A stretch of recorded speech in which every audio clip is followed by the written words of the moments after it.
Bagdad, 762 de nuestra era. Controle la velocidad sin matar a su camello. Cuando el Islam tenía más o menos 100 años de edad, Bagdad era gobernada por el gran califa Al-Mansur. El califa deseaba que su gente viviera según el Corán, por lo que quiso instaurar tribunales y jueces que siguieran la ley del profeta. Bien, la ley del profeta está llena de instrucciones que necesitan muchos cálculos matemáticos que deben ser resueltos de manera precisa.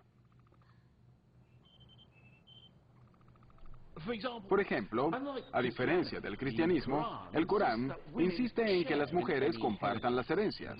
Según el libro, debe haber una parte para el hombre y una parte para la mujer. Y cada parte depende del número de parientes y su relación con el fallecido. Para resolver tal cosa hacían falta fracciones y aproximaciones, pero esta gente contaba con los dedos.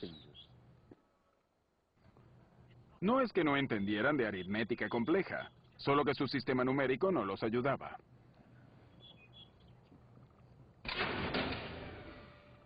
Pero un día llegó a una de las cortes un embajador de la India, quien debía obsequiarle algún tipo de regalo al gran califa. Pero como Al-Mansur era un hombre inmensamente rico, era difícil saber qué regalarle. Es decir, una camiseta que dijera India, te quiero, no iba a bastar. Sin embargo, el embajador se puso a pensar durante largo tiempo al respecto y decidió ofrecerle al califa uno de los más grandes regalos que se le pudiera imaginar: el regalo de los números.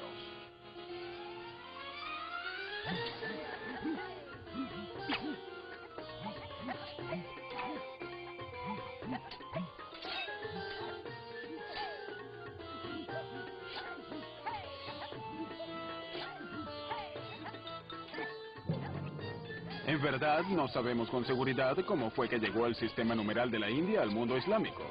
Pero la historia del embajador es mi favorita.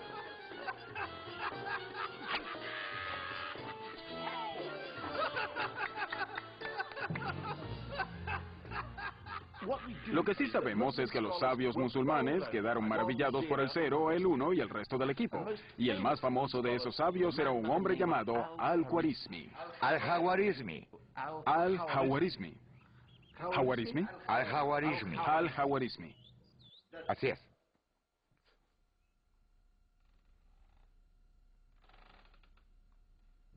Al-Khwarizmi y sus colegas le enseñaron a los recién llegados números una gran cantidad de trucos nuevos. Ecuaciones cuadráticas, álgebra, el pastel logarítmico cúbico y... Bueno, está bien, esto último lo inventé yo. Pero estas nuevas hazañas numéricas hicieron que las ciencias, como las matemáticas y la astronomía, alcanzaran su máxima expresión en el Medio Oriente. El sistema de la India se convirtió en un gran éxito en el mundo islámico. Pero al otro lado del Mediterráneo, la Europa cristiana seguía dominada por el inflexible ejército de los números romanos. Además, por ser romanos, no iban a ceder terreno tan fácilmente ante los recién llegados. El choque entre ambos sistemas era inevitable, y a la hora de darse, cambiaría la historia del mundo occidental. El uno se adueña de Europa.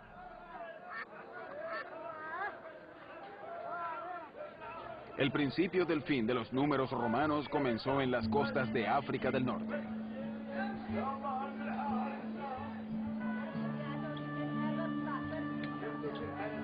Los mercaderes musulmanes no habían tardado en adoptar el sistema del 0, 1 y compañía para sus transacciones. Para finales del siglo XII, los numerales hindúes eran de uso común. Fue en el boyante puerto de Béjaia que el hijo de un diplomático italiano de misión en Argelia vio por primera vez la maravilla de aquellos números.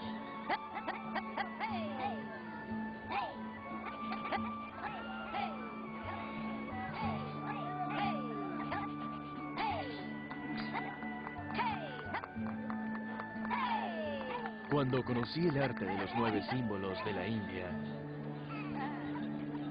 me sentí complacido más que nada por el hecho de conocer su arte. Así logré entenderlo.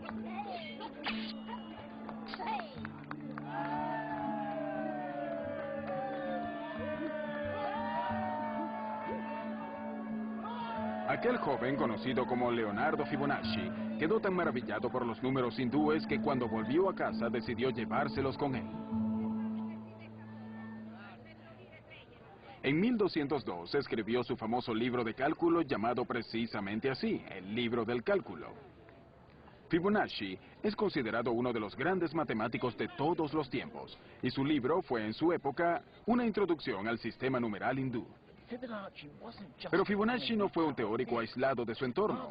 Parte de su libro de cálculos estaba destinado específicamente a los mercaderes, a mostrarles cómo valerse de los números hindúes, por ejemplo, para calcular beneficios. No era exactamente una teoría avanzada, pero en una época en la que el capitalismo comenzaba a darse a conocer en Europa, el libro de Fibonacci era de lectura obligada.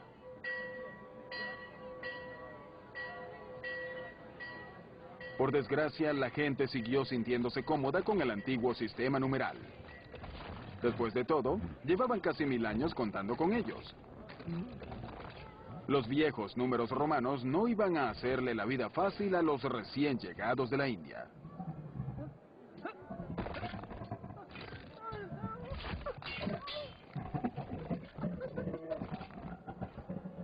Tampoco era una cuestión de tradición. El mercader promedio tenía buenas razones para quedarse con el viejo sistema. Por ejemplo, muchas ciudades italianas tenían su propia moneda en el medioevo.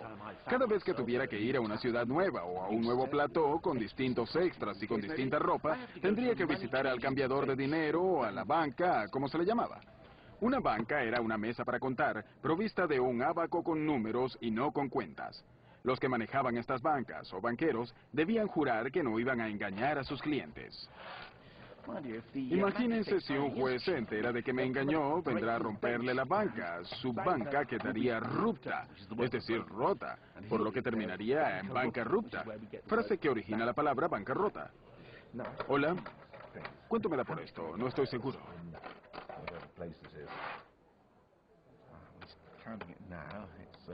Está contando y se asegura de usar numerales que los dos conozcamos. Números romanos, por supuesto. Además está usando su ábaco. Al menos veo lo que está haciendo. ¿Tanto me queda? Bueno, muy bien, muchas gracias. Un placer negociar con usted. Pero si voy con uno de esos sujetos astutos que usan los nuevos y confusos números de la India.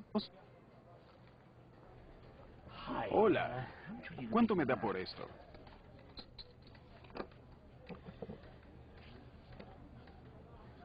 ¿Lo ven? Aquí está el problema.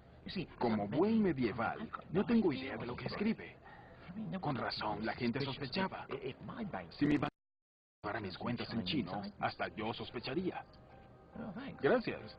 No tengo idea de cómo calculaste esto, pero gracias de todas formas.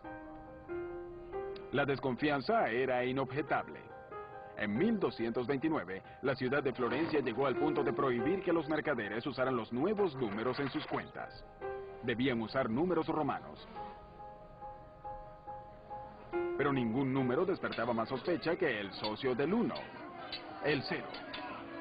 Un escritor expresó que el 0 era un signo que creaba confusión y dificultades.